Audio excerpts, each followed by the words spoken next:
Assalamualaikum warahmatullahi wabarakatuh. Wapres Gibran ya kembali mengundang perhatian netizen di sosial media.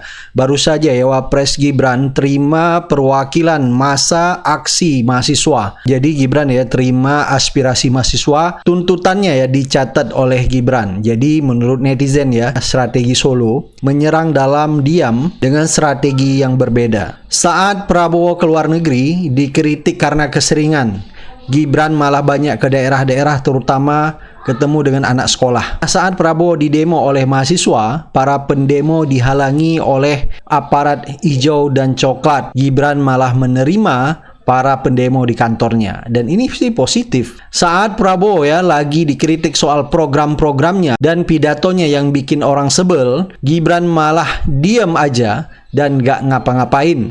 Nah, menurut netizen nih, hati-hati ya Prabowo. Gibran ya mencuri perhatian di tengah aksi demo mahasiswa. Dan ini menurut netizen ini adalah bagian dari strategi Solo. Mas, ada pesan dari Mas Wapres soal demo saat mahasiswa atau gerakan mahasiswa secara khusus? Oke, ini dari kawan-kawan ada itu pesan dari kami mahasiswa. Pemerintah hari ini jangan tuli, itu aja. Bukan dari Gibran tadi. Gibran apa?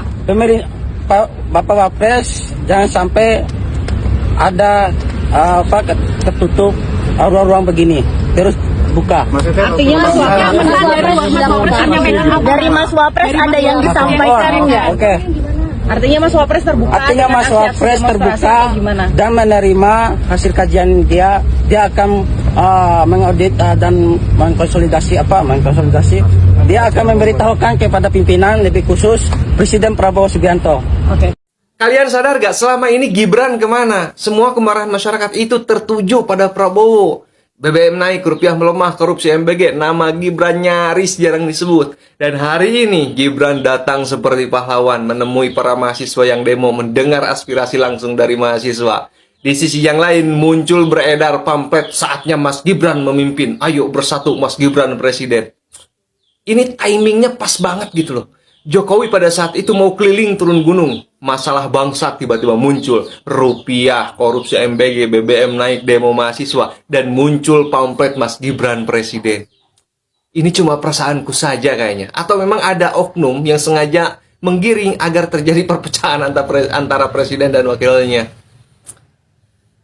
Semoga perasaanku salah ya guys. Kalian udah tahu berita ini kan? Ya, tentang Wapres Gibran yang menerima mahasiswa terkait demo kan.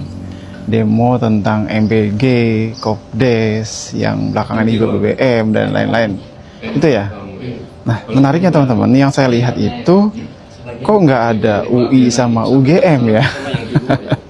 Soalnya yang lagi rame ya, yang saya lihat gitu di media sosial, yang lagi rame ini kan UI dan juga UGM. Tapi yang diundang sama Wapres Gibran itu malah nggak ada UI sama UGM gitu. Ada yang tahu nggak? Tapi terlepas dari yang diundang nggak ada UI atau UGM, ini saya coba bacain ya hasil dari pertemuan mereka ya. Para mahasiswa, adik-adik mahasiswa dengan Wapres Gibran. Ini saya bacain dulu ya. Dalam keterangannya, usai pertemuan, mahasiswa menyebut seluruh tuntutan yang mereka bawa telah diterima dan akan diteruskan oleh Gibran kepada Presiden untuk ditindaklanjuti. Selain itu, mahasiswa memberikan tenggat waktu selama 5 kali 24 jam kepada pemerintah untuk merespon aspirasi yang telah disampaikan. Mereka menyatakan akan kembali menggelar aksi lanjutan secara berjilid apabila tuntutan tersebut tidak mendapatkan perhatian atau tindak lanjut yang dianggap memadai dari pemerintah dalam batas waktu yang telah ditetapkan. Buat pemerintah ya, kalau masih ada otak, punya hati, punya empati, dan punya biji ya, rakyat itu simple, harapan rakyat jelita ini ya. Iya. Lapangan pekerjaan. Ya, kenaikan gaji, ya, bukan kenaikan BBM, naik dolar, ya, naik gas, bukan naik darah, ya, iya, bukan itu. Lapangan pekerjaan yang dijadikan Gibran mana? Ke depan. Simple. Di hadapan mahasiswa, Gibran bilang, saya sadar masih banyak minus-minusnya. Bukan minus dari sekarang, dari awal pencalonanmu itu emang sudah melanggar kode etik berat. Janjimu untuk menciptakan 19 juta lapangan kerja hanya dobolan tok. Apalagi cocotmu waktu debat capres ngomong bahwa MBG sebagai dorongan yang akan mengangkat ibu-ibu, warung-warung dan catering-catering yang ada di daerah. Makan siang gratis 400 T ini adalah stimulan untuk ibu-ibu, warteg-warteg, warung-warung, catering-catering yang ada di daerah. Bayangkan 400 T mengucur ke daerah-daerah. Semua ibu-ibu ikut memasak makan siang untuk anak-anak kita. Itu Pak yang saya maksud. Tapi semua omongan kamu tuh bullshit. Bukannya menggerakkan ekonomi masyarakat sekitar, justru adanya MBG semua perekonomian jadi kacau. Dan anggaran MBG sebesar itu hanya jadi bancakan kalangan elit dan vendor. Goblok.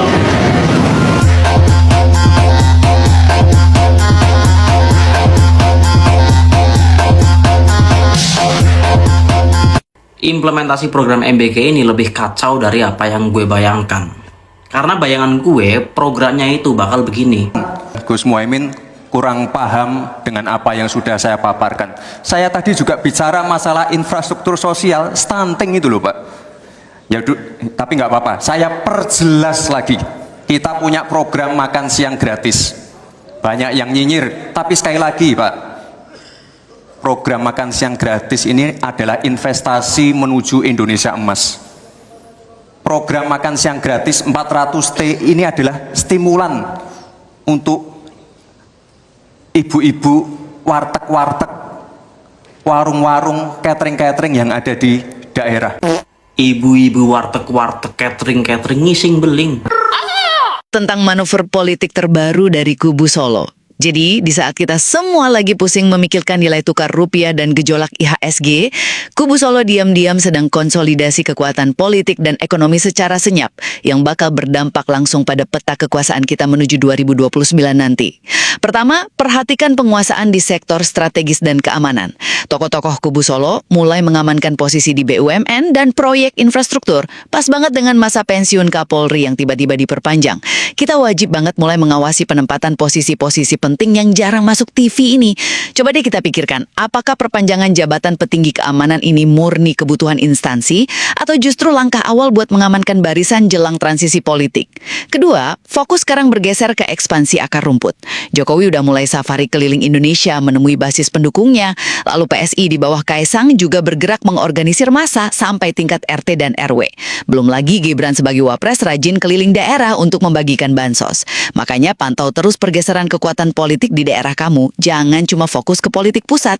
Pertanyaannya, bagaimana pembagian bansos secara masif oleh elit eksekutif ini bisa mengubah peta loyalitas warga di akar rumput?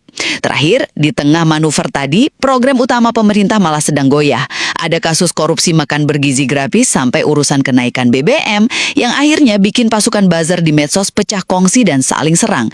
Kamu harus super kritis membaca narasi di internet, karena kegagalan program ini sedang dimainkan murni sebagai senjata politik. Kira-kira nih, siapa yang paling diuntungkan ketika para pendengung ini saling serang saat program prioritas pemerintah sedang bermasalah? Terus awasi pergerakan terstruktur dari pusat sampai ke level RT ini, karena perebutan pengaruh menuju 2029, faktanya sudah benar-benar dimulai di depan mata kita.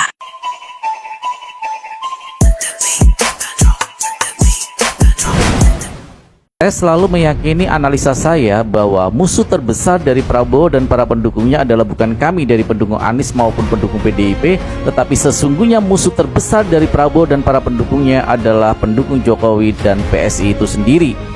Tapi sebelum saya lanjutkan, teman-teman semuanya, saya membuat akun YouTube, tolong untuk di subscribe ya. Ini logo channelnya, namanya adalah Ruang Kritis Demokrasi. Semoga melalui akun channel YouTube saya bisa terus bersuara untuk mengedukasi politik dan selalu berjuang bersama-sama.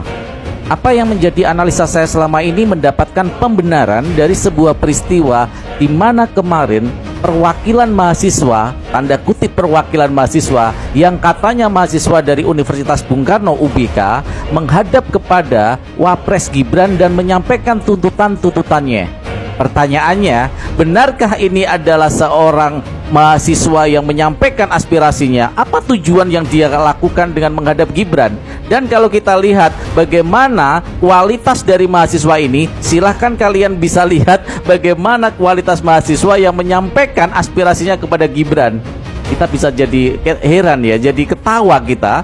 Kenapa? Karena kualitas mahasiswanya, cara ngomongnya kok kualitasnya sama kayak dengan Wapres Gibran ya. Simak videonya.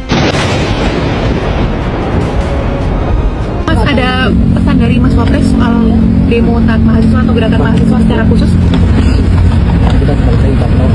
Oke, ini dari kawan-kawan ada itu pesan dari kami mahasiswa, pemerintah hari ini jangan tuli, itu aja. Bukan dari Gibran tadi. Gibran apa? Pemerintah Bapak Wapres jangan sampai ada tertutup ruang-ruang begini, terus buka. Artinya Jadi teman-teman semuanya, di sini kita bisa melihat bagaimana cara yang dilakukan untuk mulai menyerang Prabowo dari belakang.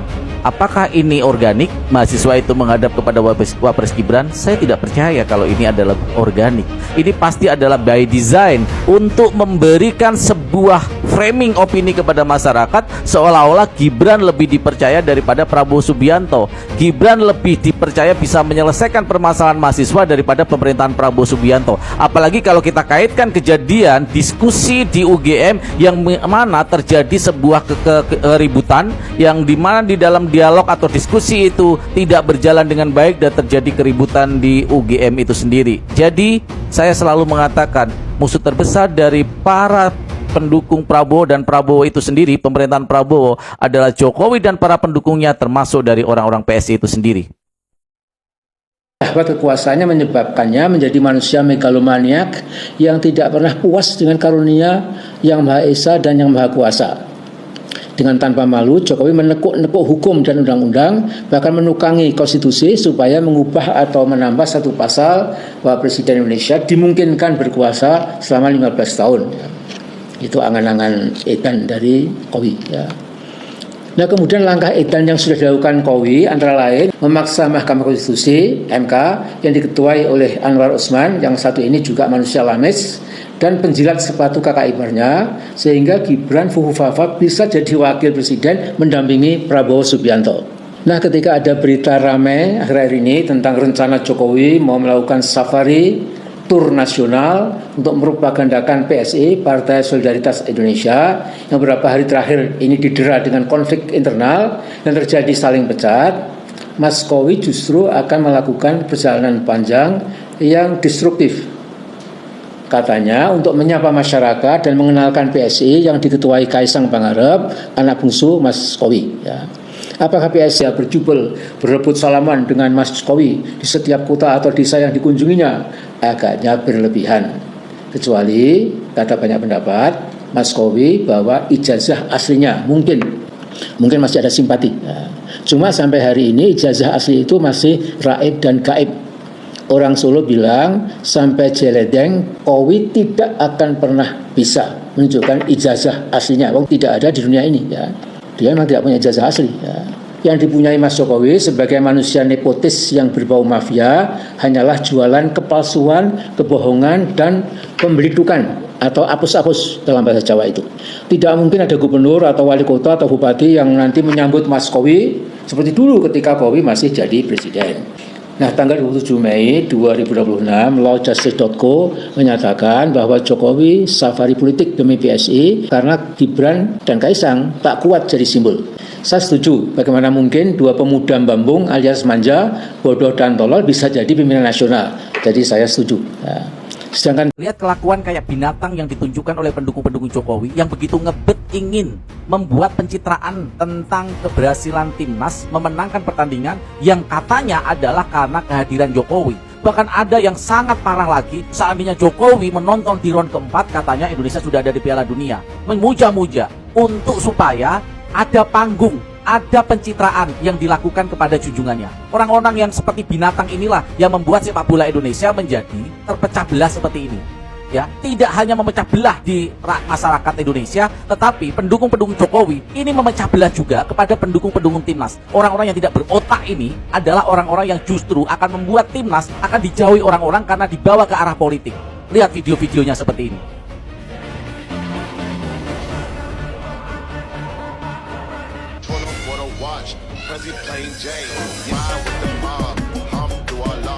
Jangan lihat dia dari klub mana. Di sini kita. Kalau kita menggunakan parameter yang digunakan orang-orang dungu dan goblok ini, kita boleh dong saat ini mengatakan ketika Timnas semalam kalah oleh Australia dan Jokowi hadir, Jokowi adalah pembawa sial bagi Timnas. Jokowi adalah pembawa aib bagi Timnas. Kehadiran Jokowi membuat Timnas kalah sama Australia dan gagal masuk final. Di mana ini adalah karena Jokowi pembawa sial. Si kurap inilah yang menjadi sial bagi bangsa dan negara ini ketika Timnasnya kalau tidak ditonton Jokowi seharusnya menang. Orang ini memang pembawa sial, bukan hanya menghancurkan Timnas, tapi dia sudah menghancurkan bangsa dan negara ini.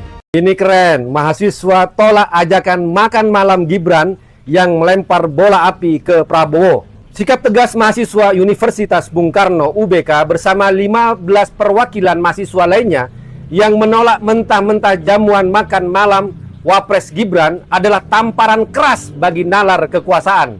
Di tengah syahwat politik yang kerap menggunakan ruang formalitas untuk melunakkan daya kritis, mahasiswa menunjukkan bahwa independensi mereka mahal harganya. Mereka menolak tunduk pada politik akomodasi.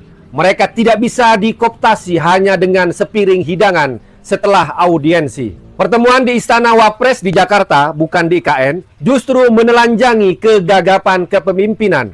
Gibran tampak gamang menghadapi argumen berlapis anak muda. Alih-alih memberikan solusi taktis atau jawaban substantif atas karut-marut bangsa, ia hanya duduk mencatat di buku kecilnya. Lebih parah lagi, Gibran justru melempar bola api kebijakan dan tanggung jawab kepada Presiden Prabowo. Tidak ada penjelasan dan tidak ada pembelaan sama sekali dari Gibran terhadap kebijakan-kebijakan Presiden Prabowo. Gestur yang memperlihatkan absennya nyali eksekutif dalam mengambil posisi yang tegas. Mahasiswa datang bukan untuk pelesiran politik, melainkan membawa 6 tuntutan krusial rakyat. Evaluasi total program makan bergizi gratis MBG, kaji ulang Undang-Undang Polri, penegakan supremasi sipil dari militerisme, stabilitas nilai tukar rupiah, pemenuhan hak pendidikan terjangkau, serta pembatalan kenaikan harga BBM yang mencekik. Penolakan makan malam itu adalah pesan simbolik yang tajam. Gerakan moral mahasiswa tidak untuk didekatkan ke meja makan kekuasaan. Dengan memberikan ultimatum ketat berdurasi 5 kali 24 jam bagi pemerintah untuk memberikan langkah konkret, mahasiswa UBK dan aliansinya membuktikan bahwa fungsi kontrol sosial tetap menyala. Jika dalam 5 hari ke depan istana hanya diam dan terus melempar tanggung jawab seperti yang dilakukan Gibran, maka jalanan akan kembali menjadi panggung pengadilan rakyat yang sah. Hidup mahasiswa. Membuat video ini, tetapi nampak Prabowo belum bisa bergerak bebas. Tidak salah kalau saya katakan target tunggal politik Jokowi ke depan adalah mempersiapkan anak sulungnya Gibran menjadi presiden ke-9 menggantikan Prabowo. Karena itu agenda Jokowi untuk menggagalkan kepresidenan Prabowo menjadi sesuatu yang sangat logis, masuk akal. Nah, bahwa Indonesia pasti ambruk kalau Gibran sampai jadi presiden di tahun 2029, itu tidak ada soal, nggak ada masalah bagi Jokowi. Sebagai seorang yang saya duga keras mengidap penyakit egoisme ekstrem, narsisisme, dan megalomaniak, Jokowi tidak sungguh-sungguh memikirkan kesejahteraan rakyat, tetapi kesejahteraan dirinya, anak-anaknya, dan keluarganya saja. Nah, untuk mencapai keinginannya yang busuk itu, Jokowi menempuh segala cara. The end justifies the means. Tujuan menghalalkan cara. Al-ghayah tubarrul wasilah dalam bahasa Arab. Lucu rasanya presiden yang juga jenderal bintang 4 belajar leadership dari pengusaha kayu, tukang mebel, dan ahli pelitur yang lapar dan dahaga kekuasaannya cukup mengerikan. Ijazahnya pun disorot para ahli sebagai ijazah palsu. Hakikatnya Presiden Prabowo berlomba dengan waktu. Prabowo harus segera berbenah ke dalam secepat mungkin. Manuver Gibran semakin mencolok.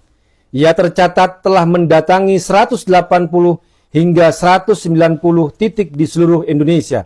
Dalam sejarah Wapres Indonesia, jarang sekali ada Wapres dengan mobilitas yang menyaingi atau bahkan melampaui Presiden dalam jumlah titik yang dikunjungi. Angka ini fantastis untuk seorang wakil presiden dalam waktu yang sangat singkat. Namun fakta 180 hingga 190 titik bukan sekedar angka, melainkan anomali politik. Gibran tampaknya sedang bersiap untuk 2029 lebih cepat dari Presiden Prabowo sendiri. Meskipun angka kunjungan itu masih kategori kuantitas, bukan berarti kualitas. Kunjungan itu lebih nampak sebagai deretan gimmick politik daripada kerja substansial. Rakyat disuguhi konten, bukan solusi kebijakan. Ini adalah kampanye terselubung yang dibiayai fasilitas negara. Gibran sedang membangun infrastruktur politik personal secara agresif. Manuver ini diperkuat oleh peran Jokowi di balik layar. Mantan presiden itu terus bernafsu muncul di media nasional dan merekayasa opini di media sosial. Jokowi seolah menjadi tim sukses abadi agar nama Gibran tidak tenggelam. Segala isu direspon oleh Jokowi hanya untuk menjaga elektabilitas sang anak. Segala isu dikomentari oleh Jokowi agar dia terus diperbincangkan. Gibran tampaknya sedang menyiapkan exit strategi menuju 2029. Ia melakukan manuver curi start yang tidak etis. Pesannya jelas, Gibran merasa tidak lagi butuh restu Prabowo. Ia sedang memperkuat basis massa mandiri untuk sekoci masa depannya. Pertanyaan besarnya, apakah Presiden Prabowo sadar sedang membesarkan lawan di dalam rumahnya sendiri? Assalamualaikum, saya Dino Patijalal. Belakangan ini kita banyak melihat adanya gerakan Gibran Wapres 2 periode yang dibungkus dan diperhalus dalam konsep Prabowo Gibran 2 periode. Gerakan ini yang tentunya melibatkan komando, perencanaan, pendanaan, mobilisasi, dan timetable bukan berasal dari Hambalang, tapi jelas berasal dari Solo. Sebagai political scientist, saya berpandangan bahwa gerakan Gibran Wapres 2 periode ini bukan saja prematur, tapi justru akan merugikan Gibran sendiri. Kenapa? Ada 5 alasan. Pertama, karena gerakan ini praktis mengfatakompli Presiden Prabowo. Format pasangan Presiden dan Wapres itu yang menentukan adalah Presiden, bukan wakil presiden. Dan saya yakin Presiden Prabowo tidak mau diikat tangannya dari sekarang dan tidak mau didorong-dorong ke arah itu. Apalagi baru 1 tahun berkuasa. Itu nanti aja selesai dulu, ini baru setahun. Selesaiin 5 tahun dulu. Dan apalagi gerakan ini jelas sekali untuk kepentingan politik Gibran dan bukan untuk kepentingan politik Prabowo. Manuver Gibran Wapres 2 periode ini juga jelas melanggar ilmu yang disampaikan Godfather Vito Corleone kepada anaknya Santino. What's the matter with you? Never tell anybody outside the family what you're thinking again. Kedua, gerakan Prabowo Gibran 2 periode ini bisa menimbulkan rasa gundah terpendam di antara sementara parpol Jokowi, PSI tidak punya kursi satupun di parlemen. Bahkan melihat polemik dan kontroversi yang tidak kunjung selesai, kehadiran Gibran dalam tiket bisa jadi akan menjadi liabilitas bagi Prabowo ketimbang aset. Apalagi kini ada semacam konsensus nasional yang tidak resmi bahwa satu hal yang paling tidak diinginkan, bahkan paling ditakutkan baik oleh purnawirawan TNI, birokrasi, parpol, pengusaha, ormas, mahasiswa, dan lain sebagainya adalah prospek Gibran menjadi presiden sebelum periode yang sekarang berakhir atau bahkan di tengah jalan dalam periode 2029-2034. Mereka tentunya tidak bisa bicara ini secara bebas kalau masih di pemerintahan, tapi inilah yang mereka rasakan.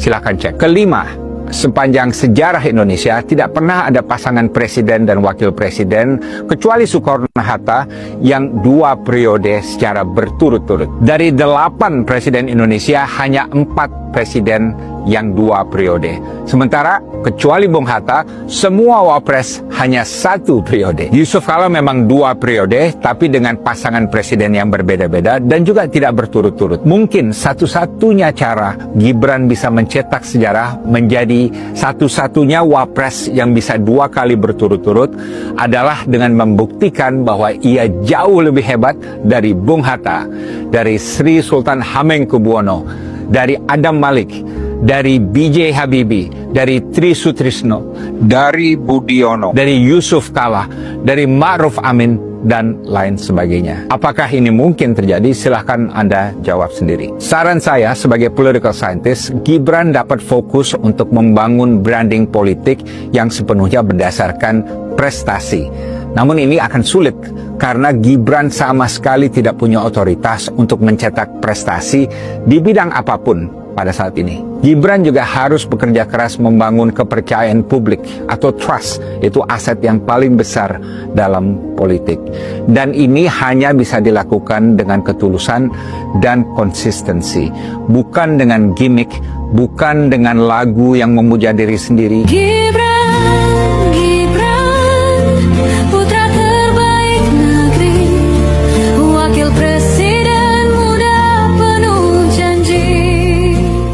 Bukan dengan polling yang banyak dipercayai orang, bukan melalui pencitraan yang berlebihan, bukan melalui belusukan yang sudah direkayasa, tapi melalui dialog yang tulus dan dari hati ke hati, dan tidak selalu harus ada kamera. Gibran juga harus membuktikan bahwa ia mempunyai watak yang berbeda dari ayahnya. Lebih beretika, lebih bisa dipegang ucapannya, dan lebih jujur. Kalau semua ini dilakukan oleh Gibran secara konsisten, saya yakin bahwa ke depan modal politiknya akan membesar. Demikian pandangan saya mengenai prospek gerakan Gibran sebagai Wapres 2 periode. Saya Dino Patijalal, speak truth to power, speak truth to the people, wisdom without fear.